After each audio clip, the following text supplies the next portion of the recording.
tarde a todos e a todas.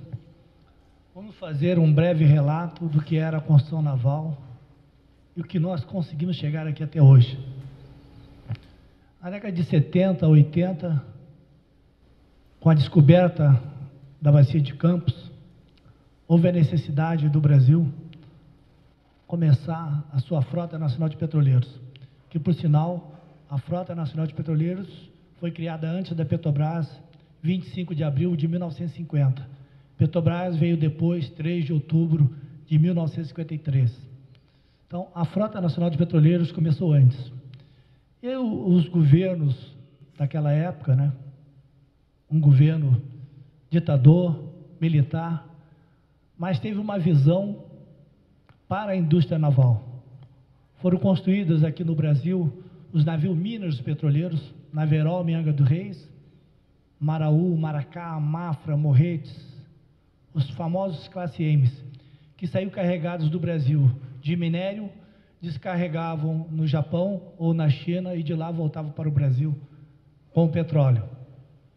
Foram construídos também aqui no Brasil os navios de grande porte, 280 mil toneladas de porte bruto, por ser os navios com capacidade de até 1 milhão de barris por dia, basicamente era na época o consumo diário do Brasil.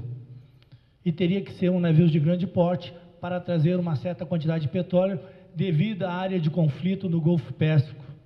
Por isso esses navios VLCCs até 280 mil toneladas para fazer menos viagem para lá. E todos esses navios foram construídos no Brasil. Nós chegamos ao ápice na década de 80 de ser o segundo maior construtor de navios do mundo. Então o Brasil estava entre os maiores construtores de navios do mundo. Mas, lamentavelmente, com os nossos governos civis, em 1990, com a entrada do presidente Collor, começou a queda da indústria naval. E aquelas inflações galopantes, com os financiamentos do BNDES, não conseguiu terminar os navios construídos aqui no Brasil. Lembra que o Caneco não conseguiu terminar alguns navios, como o Rodeio, o Rebouças, que tiveram que ser terminada a sua construção na EMAC, como o Barão de Mauá, que é o estaleiro. Então nós tivemos vários problemas com aquela inflação, e com isso foram deixando de construir os navios e passaram a usar o sistema de afretamento. Então, para o Brasil, para os metalúrgicos, isso foi muito ruim.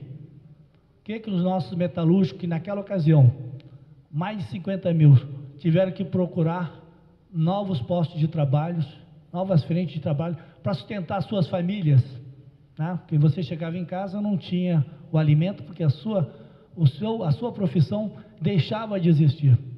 E naquela época, até a engenharia naval também, os engenheiros navais, havia a formação anualmente de engenheiros navais. E com isso, com a entrada do governo Fernando Collor, Fernando Henrique, nós fomos para a estaca zero na construção naval. Os engenheiros da indústria naval pararam de construir, tiveram que ir para a Petrobras, outras empresas, trabalhar na área administrativa, muitos como gerentes, outros na área administrativa, e não na sua profissão, na sua vocação. O que nós, os trabalhadores, decidimos partir para o confronto e lutar para a retomada da indústria naval. Então, falo com toda tranquilidade, porque eu participei ativamente desse processo. Fizemos um congresso em 2002, na Bahia, na qual eu era um dos delegados, candidato à presidência da República, o metalúrgico, Luiz Inácio Lula da Silva. Chamamos ele para o congresso e fizemos o Lula assinar um compromisso de que, se eleito fosse, voltaria a construção naval para o Brasil. Assinou um documento e nós ali criamos o Fórum dos Trabalhadores da Indústria Naval, que foi os movimentos sociais, como o CREA-RJ, Central Única dos Trabalhadores, depois se dividiu, passou para a CTB, que também faz parte do Fórum, Força Sindical, todos os sindicatos petroleiros do Brasil, sindicatos dos metalúrgicos de Niterói, Angra, Rio de Janeiro, sindicatos metalúrgicos de Pernambuco, Rio Grande do Sul e Santa Catarina. Então nós criamos um pool e uma força dos movimentos sociais e fomos novamente para Brasília assim que o Lula tomou posse e cobramos do presidente Lula a retomada da indústria naval. Naquela ocasião, o próprio Lula, com a experiência de sindicalista, disse: vocês têm que ter mais altivez nas decisões de vocês. O que nós entendemos uma mensagem do presidente? Ocupamos a Petrobras para obrigar a Petrobras a construir a P-51 no Brasil, o Gilby lembra disso, ficamos acampados na Petrobras e nós conseguimos um compromisso com a Petrobras de construir a plataforma do Brasil. Coisa que, para o povo brasileiro, não existia história no Brasil de construção de plataformas. Mas graças a uma política governamental e o apoio de um presidente com visões para os trabalhadores, visão dos metalúrgicos, ele assumiu um compromisso com os movimentos sociais. Tivemos alguns embates seríssimos no Congresso Nacional, no Senado, porque precisava passar pelo Senado e pelo Congresso o endividamento da Petrobras para a construção das plataformas e construção dos navios. E, como vocês sabem, a oposição não pensa no futuro do país, pensa no projeto pessoal de cada um. Eu lembro que o ministro do Transporte do governo, Fernando Collor, encontrei com ele no corredor, por coincidência é casado com uma prima minha, mas lamentavelmente, né? Eu chamo ele de Eliseu Quadrilha. Procurei o Eliseu Quadrilha e expus a necessidade da retomada da indústria naval. A resposta que ele deu para mim, que ele era oposição ao governo do presidente Lula e não passaria no Congresso. Então ele não pensava no projeto de um país, ele pensava num projeto pessoal. E por ser oposição, ele era contra a retomada da indústria naval. Fiz um documento, fizemos uns documentos, assinamos o documento e levamos a cada parlamentar, chamamos o hoje ministro da Pesca, Luiz Sérgio, para ser o relator desse projeto na Câmara dos Deputados. Fomos para o Senado, fizemos uma carta, entregamos a 81 senadores, os senadores que eu não consegui falar no Senado, eu fui nos estados dele, como Leonel Pavan em Santa Catarina, Zé Maranhão na Paraíba, Sérgio Guerra em Pernambuco, Demóstenes Torres em Goiânia, Vânia Lúcia em Goiânia. Então, os senadores que nós não conseguimos falar em Brasília, nós fomos na casa deles. E conseguimos um compromisso com esses senadores de votar nesse projeto de endividamento para a retomada da indústria naval e do Promef. O primeiro senador que eu encontro chegando na liderança do Senado, Antônio Carlos Magalhães. Entreguei a carta na mão dele, estava eu e o Mauricinho, que hoje é presidente da CTB. Ele pegou aquela carta e balançou e disse: esse projeto não passa no Senado, nós somos oposição a esse governo, isso é um projeto eleitoreiro do presidente Lula e não vai passar no Senado. E falou Gilber, na ocasião, disse: esse dinheiro não pode ir para a Petrobras, que a Petrobras não tem capacidade, não vou dizer as palavras que ele falou, que o público não pode, eu não vou poupar vocês das palavras que ele falou, Antônio Carlos Magalhães, mas ele falou, na Petrobras só tinha corrupto e ladrão. E vocês, como conhecem a história da Petrobras, e eu que estou lá dentro, há 32 anos, é a maior empresa da América Latina, uma das maiores empresas do mundo. Eu, como do movimento sindical, conheço a história da Petrobras e sei a capacidade dos seus técnicos, nós cobramos dia a dia e sabemos da honestidade de cada um. Você, para entrar na Petrobras, tem que ter ficha limpa, que é feita uma investigação social na sua vida. Se você tiver alguma entrada em delegacia, alguma coisa, você não passa no concurso da Petrobras. Então, lá é ficha limpa, efetivamente. Se você estiver no Serasa e SPC, também não entra na Petrobras. Então, tem que ser honesto. E eu pedi ao senador que retirasse o que falou da Petrobras. Exijo que Vossa Excelência retire o que falou da Petrobras.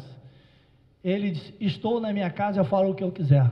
Aí eu falei para ele: casa que Vossa Excelência saiu pela porta nos fundos, para não ser caçado pelas suas falcatruas. Daí ele partiu para cima e foi contido pelos segurança, né? Lógico, eu não ia desafiar o velho, não sair na porrada com o velho, mas ele me chamou para porrada. E hoje ele está no andar de baixo, né? Porque não tem... não tem capacidade para andar de cima, então está lá. E nós continuamos a luta, aquilo ali nos deu mais ânimos e mais garra para a gente continuar a nossa luta e conseguir passar no Senado Federal. O nosso relator no Senado foi o Saturnino Braga, Roberto Saturnino Braga, era o senador na ocasião, participou do debate. Depois, mais uma vez, quando já estava tudo pronto, endividamento do BNDES, Petrobras poder pegar investimento Transpetro, governador Garotinho, por ser oposição ao governo federal, faz uma denúncia no TCU e mais uma vez o TCU breca o Promef da Transpetro. TCU mete uma medida cautelar proibindo a construção dos navios. Mais uma vez os trabalhadores foram responsáveis, nos unimos no fórum e fomos para Brasília. Fizemos uma carta, entregamos a todos os ministros. Na ocasião, Adilson Mota era o presidente do TCU, nos recebeu, entregamos a carta, foi feita uma investigação técnica na Petrobras e em 2 dias eles retiraram a medida cautelar e o programa de modernização da frota foi e hoje está em vento popa. Então nós tivemos várias batalhas para chegar onde nós chegamos hoje, onde o professor Zé Raimundo possa no seu 4º ano fazer uma feira da indústria naval, trazendo vários segmentos para cá, porque não é só chapa construir navios, são mais de 1000 itens do navio. Então você traz para cá todos os segmentos, várias empresas. Então nós ficamos num período estagnado na indústria naval e hoje nós estamos aí as empresas vindo para o Brasil, construindo aqui como a Kelp Angra, foram construindo a P51, foi lançada, já está na bacia de Campos produzindo, e os brasileiros provaram, mais uma vez, que tinham condições de construir no Brasil. Será dia 18 entregue o Celso Furtado, né? Será entregue a Transpetro, já para a navegação, está sendo construído 21 unidades em Pernambuco, estão construindo sondas de perfuração no Mauá, outro segmento que não tinha no Brasil, hoje vai ocorrer a construção de sondas. Então, nós recuperamos a indústria naval com auxílio dos trabalhadores. As lideranças sindicais, as centrais sindicais, os metalúrgicos, os petroleiros, unidos, defenderam a indústria naval junto com o governo do presidente Luiz Inácio Lula da Silva. Se hoje nós estamos aqui, os trabalhadores tiveram participação fundamental, seja no TCU, seja no Senado, seja no Congresso. Portanto, nós agora formamos um acordo, daí tinha o Promimp, que o Gilber vai falar sobre isso, o Promimp, qualificação, aluno, mas por que a gente não pode buscar verba do Promimp para a indústria naval? Nós ficamos um período sem a qualificação da indústria naval, os profissionais foram para outros foram camelôs, nada contra o camelô, porque minha mãe é camelô, então foram ser camelôs, né? E outras funções mais, e deixaram a sua profissão de origem, e com isso ficaram desatualizados. Então o que nós fizemos? Vamos buscar alguma coisa, tem o Promimp aí, daí com o Gilber, Zé Renato, nós conseguimos fazer um convênio para a qualificação da indústria naval com bolsa de estudo. Então já está sendo firmado um convênio em Niterói, com o Delplar, com os sindicatos metalúrgicos de Niterói, e Angra dos Reis, Sindicato de Angra dos Reis. Então nós já temos um convênio para o nível fundamental, uma bolsa de estudo de R$300, né, Gilber? Para o ensino médio, uma bolsa de estudo de R$600, e ele fica e sai de lá um profissional e já entra no mercado de trabalho. Então, isso são lutas constantes dos trabalhadores. Então, para nós, eu fico muito feliz de estar aqui hoje ao lado do professor. Nós que vivemos essa história aí da indústria naval, que lamentamos profundamente o que aconteceu naquelas inflações e com aqueles navios que muitos não puderam ser terminados nos seus estaleiros de origem, tiveram que outros assumir. Tem que reconhecer o trabalho do engenheiro Manel Ribeiro, porque para onde ele vai, ele recupera o estaleiro. Então, ele recuperou a Escavagema do Brasil aqui, depois ele recuperou a EMAC, agora o EISA, voltou para o Mauá, botou o Mauá em dia. Então, quando a pessoa tem gestão e sabe gerir, ele recupera. Estamos com um problema em Pernambuco, né, que é um problema de gestão, parece que vai ter demissões de metalúrgico, mas isso é um outro segmento, nós estamos já cuidando disso aí, mas a nossa participação neste governo, às vezes, a federação é governista, não é governista, nós tivemos voz, nos governos passados o trabalhador não tinha voz. Eu fui a Brasília recentemente agora, e fui no gabinete do Luiz Sérgio, aí a recepção chegou, Joacir, o senhor tem agenda para falar com o ministro? Diga que é Joacir Pedro que está aqui, representando os trabalhadores, eu não preciso de agenda para falar com ele. 5 minutos o ministro nos recebeu, a mesma coisa agora a ministra Mira Belchior, também não tinha agenda, os trabalhadores conseguiram uma agenda, então nós temos um canal com o governo, que eu acho que é importante. Depois que um trabalhador chegou no governo, parece que as portas se abriram. Nós não tínhamos essa ligação, esse elo com os governos anteriores. Temos agora um elo com o governo do estado do Rio de Janeiro, que também nós não tínhamos do governo passado. Era uma disputa constante do governo federal com o governo estadual. Isso para o trabalhador é terrível, porque quem sofre são os trabalhadores. Então, essa parceria com o governo atual, na indústria naval, com o governo federal, com os investimentos no Rio de Janeiro, trazendo as grandes empresas mundiais para investir no Brasil, cobrar, como o governo cobra, de 65% do conteúdo local, é fundamental para a soberania nacional.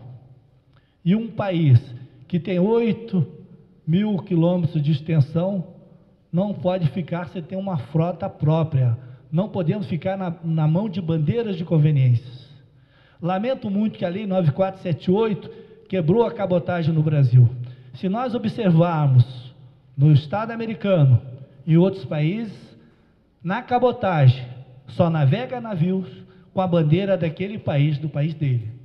Nos Estados Unidos, só navega nos rios americanos navios com bandeira americana. Isso é patriotismo.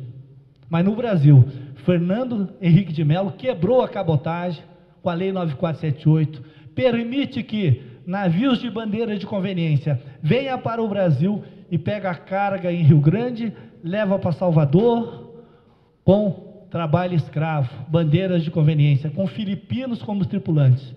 Nós estamos lutando para que essa lei mude. Esperamos que ainda neste governo da presidente Dilma a gente possa mudar, porque navios nos nossos rios tem que ser com a nossa bandeira, tripulado por nossos tripulantes, pelo povo brasileiro, e não bandeiras de conveniência, nada contra filipinos, mas eles trabalham por um prato de comida pela questão deles, nos países deles. Quando vem para o Brasil, não tem hora extra, 13º, os encargos sociais, né? Eles não têm os encargos sociais. Então, nós, do Brasil, nós temos isso tudo, e fortalece o que? A família, porque para cada emprego direto, você tem 3 ou 4 indiretos. Então, nós temos que recuperar esse segmento que nos foi tirado, que é a cabotagem com bandeira brasileira. Ficamos um período enorme sem formar oficiais da Marinha Mercante e outros profissionais.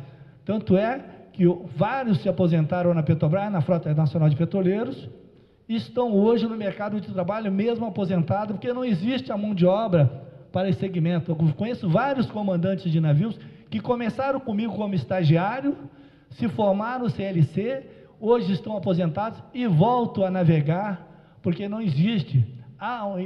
Nós chegamos a implorar para eles, nós precisamos do seu trabalho, nós não temos a mão de obra qualificada para oficiais de náutica, condutor, bombeador, marinheiro, então nós temos uma dificuldade muito grande para a tripulação dos navios. Cobramos recentemente, o professor Raimundo estava junto, isso nos ajudou a cobrar lá da Marinha, né, do CIAGA, para a formação dos tripulantes que vão tripular esses navios, que não é só o metalúrgico construir os navios, é tripular os navios. Lá tem o cozinheiro, o taifeiro, o enfermeiro, o marinheiro de máquinas, o condutor, o mecânico, então várias profissões dentro do mesmo navio. Então nós precisamos formar essa mão de obra também, e nós ficamos um período muito grande, porque não existia construção naval, era mais fácil afretar, era viagem isolada, viagem redonda. Então, hoje, nós estamos querendo acabar com esse afretamento, que o fretamento para o Brasil é prejudicial. São mais de 400 milhões anuais, né? Então, nós temos uma despesa muito grande de afretamento, e esses navios, com os 49 navios que a Transpetro está no programa de modernização, mais os barcos de apoio, com a descoberta do pré-sal, né? A descoberta do pré-sal, o Brasil será um outro país petrolífero. Nós estaremos entre os primeiros produtores de petróleo do mundo. Se não for o quarto, mas estaremos entre os 5 maiores produtores. Então, essa descoberta do pré-sal, que vai do litoral catarinense até o Espírito Santo, com mais de 800 quilômetros de extensão por 200 de largura, é a maior descoberta no planeta Terra. Portanto, nós vamos precisar de muitos navios para a indústria naval, para o pré-sal. Não só navios, plataformas, FPSOs fixas, barcos de apoio. Então, nós temos uma grande mina de ouro com pré-sal. O Brasil será um outro país com a descoberta do pré-sal. Isso tudo, de acordo com o presidente Lula, diz que é sorte, né? Mas é competência da Petrobras, é competência dos profissionais da Petrobras. Nós temos que fazer crítica quando devemos fazer, como dirigente sindical, eu cobro, nós estamos até em negociação, porque o que nós conquistamos na mesa vai para o gerente, o Gilbert também recebe, entendeu?